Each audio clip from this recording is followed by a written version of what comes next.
Informasi berikutnya, Saudara, 33 dari 52 narapidana yang kabur dari Lembaga Pemasyarakatan Kelas 2B, Kutacane, Aceh Tenggara, Aceh, akhirnya kembali ke lapas. 2 di antaranya diantar keluarga. 2 narapidana yang kabur dari lapas Senin lalu kembali ke lapas dengan diantar keluarga pada Rabu malam. Kembalinya 2 napi itu langsung diterima oleh Kalapas Kelas 2B Kutacane, Andi Hashim. Hingga Kamis sore, Saudara, dari 52 orang napi yang melarikan diri, sebanyak 33 napi berhasil dikembalikan ke lapas. Sementara 19 napi lainnya masih diburu.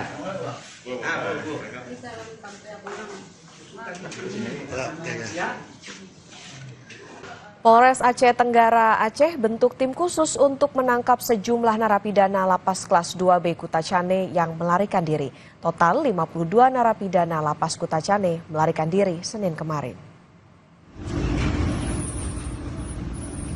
Kapolres Aceh Tenggara AKBP Doni Sumarsono bilang polisi terus bergerak mencari 19 narapidana yang kabur.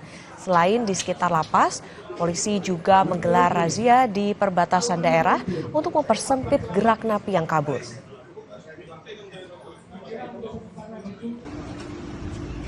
Kami sudah membentuk tim-tim khusus yang akan bekerja dan bergerak terus untuk mencari keberadaan saudara-saudara kita.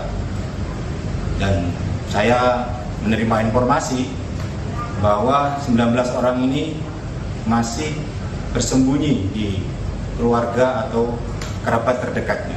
Bagi saudara atau kerabat terdekat yang sengaja memberikan tempat, ruang, dan juga melindungi untuk persembunyian 19 warga binaan ini akan kami perlakukan dan juga kami berikan sesuai dengan aturan dan ketentuan yang berlaku. Wakil Menteri HAM Mugianto bilang keberadaan bilik asmara di lapas bisa disediakan pengelola lapas jika dimungkinkan. Hal ini diungkap Wamenham merespon salah satu pemicu 52 narapidana lapas Kutacane Aceh yang kabur Senin kemarin. Menurut Wamenham, meski ada hak warga binaan yang dibatasi, namun tidak semua hak warga binaan dibatasi seperti makanan maupun kesehatan. Wamenham memastikan negara menjamin hak-hak warganya, termasuk warga binaan baik di dalam negeri maupun luar negeri. 1, 2, 3, oke. Bilik asmara ini harus ada di setiap lapas ya Pak ya? Saya pikir ada ada kebutuhan yang harus diperhatikan oleh pengelola LP, ya pengelola LP. Kalau itu memang dimungkinkan, saya pikir di penjara-penjara yang lain, di lapas-lapas yang lain kan juga diterapkan. Yang namanya warga binaan, orang dihukum, itu kan dibatasi hak-haknya. Tapi tidak semua hak itu harus dibatasi. Seperti makan tetap harus disediakan. Ya misalnya tempat tidur, kesehatan itu harus diperhatikan. Yang dibatasi kan beberapa aspek. Terkait bilik asmara, Saudara, Kalapas Kelas 2B Kutacane, Andi Hashim mengungkapkan hal itu jadi salah satu pemicu puluhan napi kabur. Andi menambahkan kelebihan kapasitas juga jadi pemicu lain puluhan napi kabur pada Senin kemarin.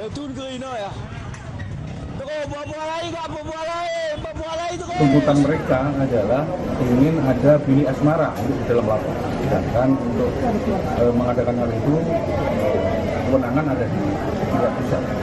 Jadi sementara nanti kita akan sampaikan ke pusat apa yang menjadi keluar dari mereka. Tindak lanjut nantinya pemerintah pusat. Untuk rasio pengamanan di kita dari 6 orang petugas pengamanan, sedangkan isi di kita 362 orang. Jadi untuk rasio keamanannya tidak berbanding. Jadi kalau ada mobilisasi dari warga binaan banyak ke satu tempat pasti. Dirjen Pemasyarakatan Kementerian Imigrasi dan Pemasyarakatan Mas Hudi menyebut kelebihan kapasitas menjadi penyebab utama kaburnya puluhan napi dari Lapas Kutacane Aceh.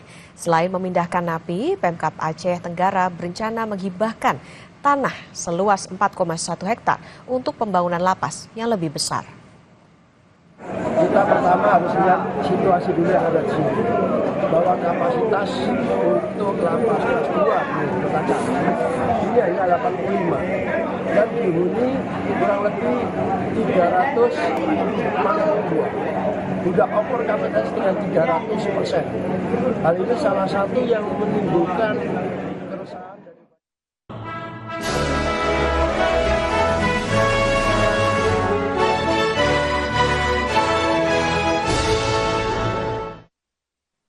Mahkamah Agung menggelar sidang paripurna pelantikan dan pengambilan sumpah jabatan Ketua Muda Militer dan Ketua Muda Perdata MA, serta 2 hakim ad hoc pada tingkat kasasi yang dilaksanakan pada Rabu 12 Maret 2025 di Gedung Mahkamah Agung Jakarta.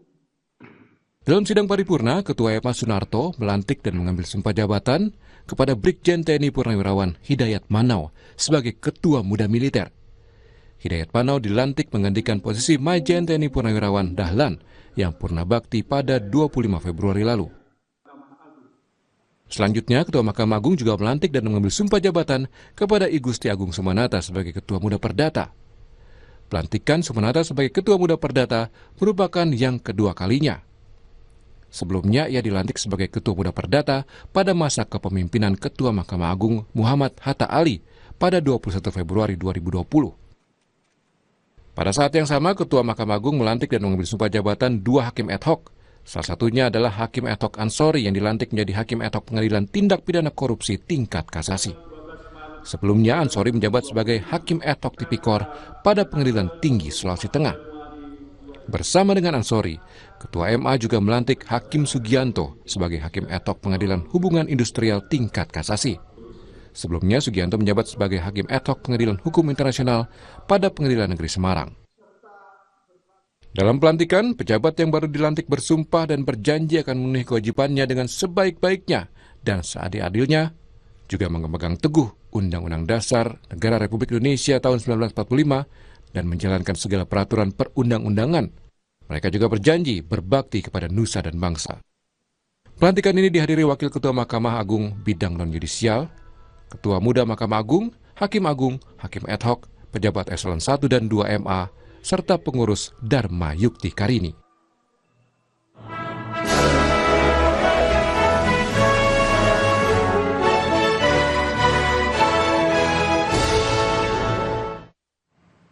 Kejagung memanggil Komisaris Utama Pertamina era 2019-2024 Basuki Cahayapurnama atau Ahok sebagai saksi kasus dugaan korupsi Pertamina. Ahok siap dipanggil lagi termasuk menyerahkan data jika dibutuhkan. Mampukah Ahok membongkar korupsi Pertamina? Sampai Indonesia Pagi akan kembali dan membahasnya dalam dialog.